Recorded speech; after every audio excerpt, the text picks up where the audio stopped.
สบายดีตอนเช้าหมดทุกคนนะวันนี้ก็เป็นมือที่สี่แล้วที่มาฮอดประเทศออสเตรเลียอยู่เมลเบิร์นทางหลังนี้เป็นฟาร์มองุ่นสวนองุ่นทางหลังฟาร์มองุ่นอากาศดีเขียนทางเลยฟาร์มนี้มาอยากพี่น้องแน่หาลงทุนเป็นธุรกิจห่วมกับพระเจ้าแน่มีโอกาสได้มาก็มาสิลองไปตัดกิ่งองุ่นงานพุนนิ่งบ่เคยเห็นแต่เกลือแต่ก็ว่าสิลองเห็ดเบิ่งสิเป็นอะไรนะ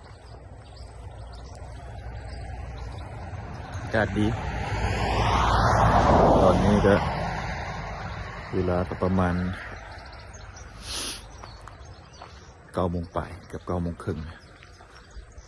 ถ้าว่าอยู่ประเทศลาวก็อยู่ประมาณ6 โมงฤดูกำลังเข้าฤดูหนาวของประเทศออสเตรเลียเวลาตอนนี้น่าจะลื่นประเทศลาวประมาณ3 ชั่วโมงอากาศดีเย็นวันนี้ประมาณ9 องศา10 องศา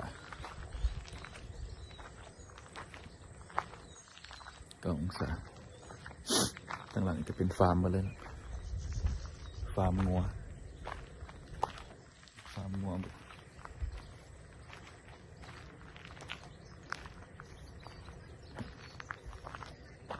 ทั้งหลังฟาร์มงัวนี่ก็เป็นบ้านที่เขาพักอยู่เนาะเงินที่เขาพักอยู่เงินพักเสาอยู่อาทิตย์ละประมาณ130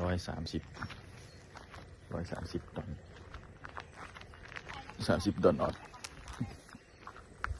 ต่ออาทิตย์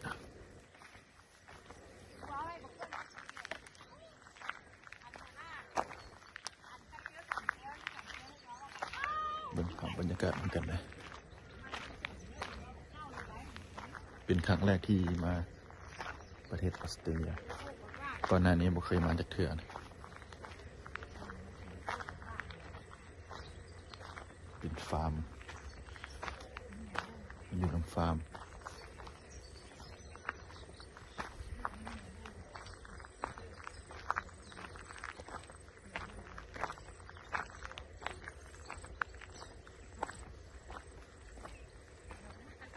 อยู่ทำกันได้ทดลองเห็ดเวียกฟาร์มเป็นไงจะดี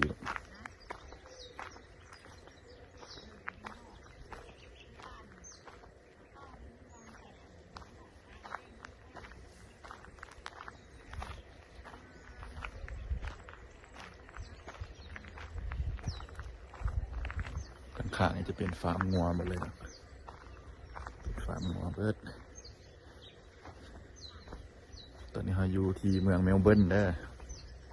เมืองบอกหรือรัฐบอกกับบุฮูคือกันเนาะคำว่าผิดขอโทษ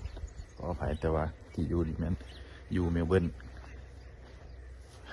งัวเป็นฟาร์มงัว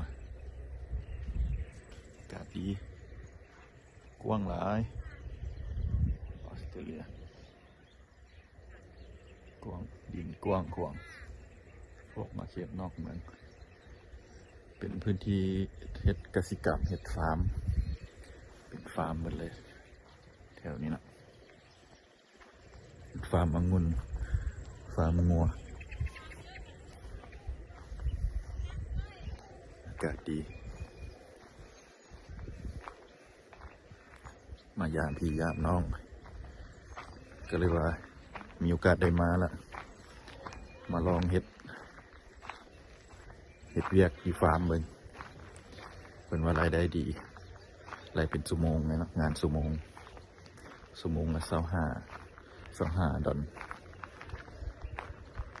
สหดอนออดเนาะ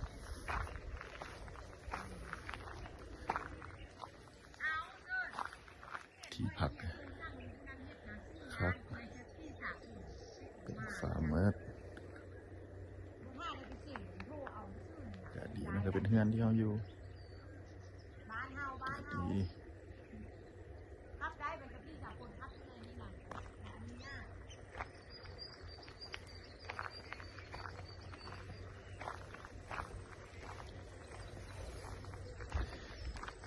ถ้าติดตามตอนต่อไปนะว่าที่เป็นอะไร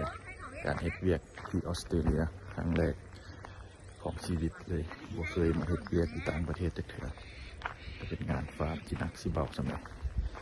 ถ้าติดตามมาเบิ่งนำกันเด้อจะอัปเดตมาเบิ่งนำกันบ๊ายบาย